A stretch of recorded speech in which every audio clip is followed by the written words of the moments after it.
Ethan, how's it going, man? It's going great. Good. So I wanted to bring you on here. So for anyone watching, Ethan runs a gym near Richmond, Virginia, and he was actually gracious enough to let me use his AdWords campaign as one of the main examples in the course. So everything that we're going to talk about here, you can literally go see exactly how it was all done, just inside my course. So with that in mind, let's just talk a little bit about your business here first, Ethan. Just tell me a little bit more about you and about your business. Sure. So the quick story for me was my passion in life has always been fitness and martial arts since I was a kid, but my career was in corporate America. I worked for a big company for 20 years. I finally left that company to start a gym, a fitness and martial arts business, but I wanted it to be a really special place. I decided to focus on more of a higher end studio, the higher price point, higher service level, more focused on working professionals in the area who are more discerning in the level of quality that they're looking for in their workouts. And so that's what we opened. It's about an 8,000 square foot facility. It's beautifully laid out. We've hired some of the top trainers. We have excellent programs, and our membership has just been growing since the day we opened. Slowly at first, as a small business owner, it's been tough to figure out the right way to market, which is why we're here talking to you. But we've really started to crack that code, and things are picking up. And I couldn't be more thrilled with the career path I've chosen now and how things are going. Yeah. And how long has your gym been open now? We've been open for just over 2 years. It was 2 years ago in March, so 2.25, I guess. Okay. Yeah. And of course, that's awesome that it's going so well. And not just AdWords too. I mean, there's other stuff you're doing that's working. So I'm really happy about everything you're doing. And what I love about you as a business owner, you really know your numbers more than most owners I talk to. Like you're able to tell me exactly, how many leads, how many new members everything's bringing for you. So that's going to make this call real easy. And we'll get to those numbers in a second. But first, like before you came across me, you were already doing AdWords on your own. What was your biggest frustration with trying to do that yourself? Well, it probably goes back about a year when I first started trying AdWords. I knew I probably needed some presence there. About half of our membership comes in through referrals, which is fantastic. And that's what we want. Our existing members telling other people to come in. But I knew that wasn't going to be the only growth path for us, or it would be a long, slow one. It'd be forever to get to profitability if that's all we relied on. So I knew I needed to advertise online. I knew with Google and Facebook, I needed to have a presence there. I really wasn't sure how to do Google. So my first few ads were just the most horrific stumbling around, creating an ad, putting it out there, getting zero response. I knew nothing of what to do. I finally decided I probably need to educate myself on it. So I bought some books. I watched some videos online. I started playing around with it and started figuring out a few things. Initially, I relied on Google a lot. I would actually call them. The account specialist would speak to me, and they would give me some good advice in some areas. But then in some other areas, they gave me ideas that just didn't work out at all. And of course, I just figured that was par for the course. So I kept trying it. And then at some point, I don't know when it was, earlier in the year, I came across your Facebook group. And I remember just how impressed I was that you were willing to put out a lot of really relevant information for people. Very detailed, but very simple explanations for how to do it. And that got me hooked. So then I started listening to some of your advice, going back and seeing that I had some settings in my campaign that were just nonsensical for a small business owner like me, that maybe for a big business or an online business would work. And maybe that's why the account specialist recommended it. But unless somebody really knows that I've got a small business, that it's highly local and I need geo-targeting, that I can't have people from outside my area or especially outside the US clicking on my ads, I was just making a bunch of mistakes. And so it was just a blessing to come across you, your group with all of your knowledge, and then start listening to your advice. Your course information is fantastic. And I will talk about the numbers here in a minute, but a drastic change from where I was to where we are right now. Yeah. So you mentioned your location, and this is really just a small part of your campaign, but the first time I looked at it, you were getting traffic from other countries. Like it was crazy. And you thought you had everything set up right. Like you were just targeting your area. I did. I used the geo-targeting. I thought we were nailing it. And then, yeah, clicks coming in from Philippines and India and Pakistan. It made no sense to me. And I didn't realize that dig down, there's that one setting that all you had to do is point to that one thing, change that, and how many dollars of ad spend that were wasted are now being saved. That was huge. Yeah. So yeah, let's get to the numbers then. So first off, like I said, you keep real good track of your numbers. So you know when a new member comes into your gym and they pay you for at least 1 month, how much over the lifetime of that customer, how much do they end up spending? So obviously some people might leave after a month. Others have probably been with you since the first day you opened. Exactly. What's the average value of a customer so far? Right now, we've got it pegged at $2,100. Just the lifetime customer value. Of course, that number is probably going to move as we continue to age in our business life. People who've stayed with us forever means that number is going to keep going up.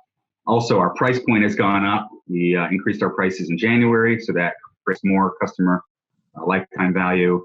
And we've started selling more within the gym. So that's a conservative number, but at least it gives me a good baseline for if I'm spending more than a couple grand to get a customer, I'm making some horrible decisions.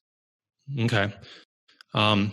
Let's talk then about what you were spending to get a customer and then what you are. So if we look at like 3 or 6 months before I started helping you, what do those numbers look like from an AdWords perspective? Hang on, let me switch over to it real quick. So I have those numbers up. So fourth quarter, which might not be a great example because fourth quarter tends to be slow. I'll be spending as much as $1,000 a month and only getting a couple conversions out of that. So about 500. Now, again, given our customer value, you could still argue that's profitable. But with a limited marketing spend, that's not going to be a great strategy for us. So we're a small business. We have a limited marketing budget. So the marketing budget is my constraint. We got better as the first quarter came around. Of course, some of that is seasonal. First quarter tend to be good for fitness businesses with people in January making the resolutions to get in shape. So we were spending about 800 and we were getting our cost per conversion down to about $100 there. And then in the second quarter, we've been working with you, really figuring some things out. We've actually cut our marketing budget to 500, but been able to get our cost per conversion down closer to about $57 right now. So almost cut it in half. Okay, so that's obviously awesome. It's fantastic. Yeah, and so if you do the math there, not only are you spending less, instead of 800, you're spending 500 a month. You're getting about the same number of conversions, if not a few more, right? That's right. So of course, if we look at that over the course of a year, you're probably saving $3,000 to $4,000 just on your AdWords, getting the same amount of new members, if not more. Is that safe? Yes, exactly. Okay, yeah, that's a beautiful thing for a small business that's marketing constrained, that is struggling to pick up new business all the time. I just, wow, how important that is to not be wasting those dollars. Okay, so that's a fantastic result. I'm happy with it, and we're still working to improve that. Oh, absolutely. Yeah, I mean, that's only been a few months. We're still learning things. We're still getting better. We're getting better with our ads. We're getting better with our targeting. We're trying to figure out, it's been a couple of years. We've got a pretty good handle on who our target customer is, but we're still continuing to refine that. Mm-hmm. So we'll continue to get better. And I know that's important because I know over time, Google will continue to make changes. The market price will continue to bid up. So we need to stay on that learning curve, even just to stay competitive. So thinking I know everything right now and continuing just to do the same thing, a year from now, we might be back up to double that conversion cost simply because the market's bidded up. Yeah. And my little secret is I had never actually set up a campaign for a gym before. I don't know if you knew that or not. I didn't, but you seem to know a whole lot about small business. And what I liked about you was you asked all the most relevant questions, more so than any other marketer has, even ones that have run marketing campaigns for gyms.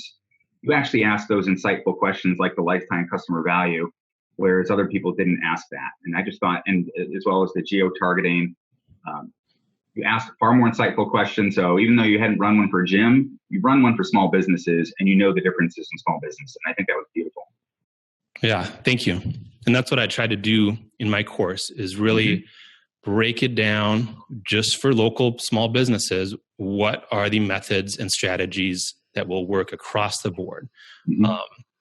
And I think I really got it right. And I think your results are a testament to that. Is there anything else that you want to add to this? I think the key point you just made was a differentiator for local businesses, ones that are brick and mortar that have maybe a defined geographic target versus online businesses. So somebody who's selling something online and can sell stuff around the world, that's probably a very different marketing strategy than the local business who has to target in a certain radius, who has to be really thoughtful in who they're targeting. And that was, I think, your course, your model was the first time I'd seen that with all the stuff I'd seen on Google, all the books and videos that I went through seemed like they were all targeted towards online businesses, multi-level marketing things that just didn't really apply to my business. So while some of the strategies worked, some of them took me way off in the wrong direction and wasted a lot of money. And you were the one who was able to come back around, correct those things, and save us a ton of money. All right. Thank you. Again, Ethan's campaign is the exact example that I use in the course. So there are no secrets here.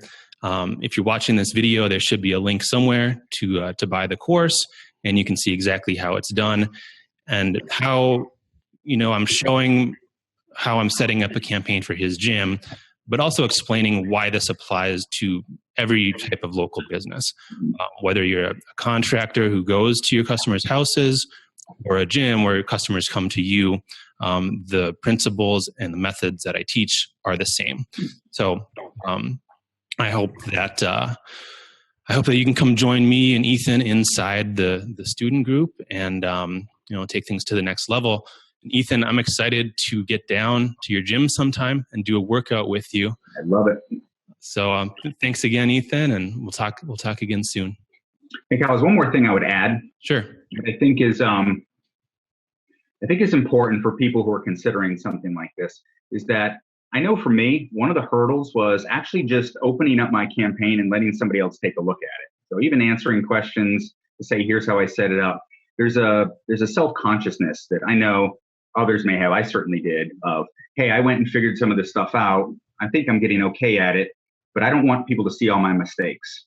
So for me, it was amplified because you said, hey, I'm going to take your campaign. I'm going to actually show it online in our group. And so I had to get over that hurdle too of, okay, show everybody all the mistakes I was making. But even just for me showing you the mistakes I was making, I think was, it's a hurdle to get over. And so I think for other small business owners that don't want people to see the mistakes they've made, I'd say it's got to be comfortable with that, knowing that somebody's trying to help you out. They're not going to make fun of you. They're not going to say, wow, you were a dumbass for doing that. That was a comfort I had with you, and I think you do a nice job of that. But I think it's probably something that most business owners have some resistance towards is exposing their flaws to somebody else and asking for help.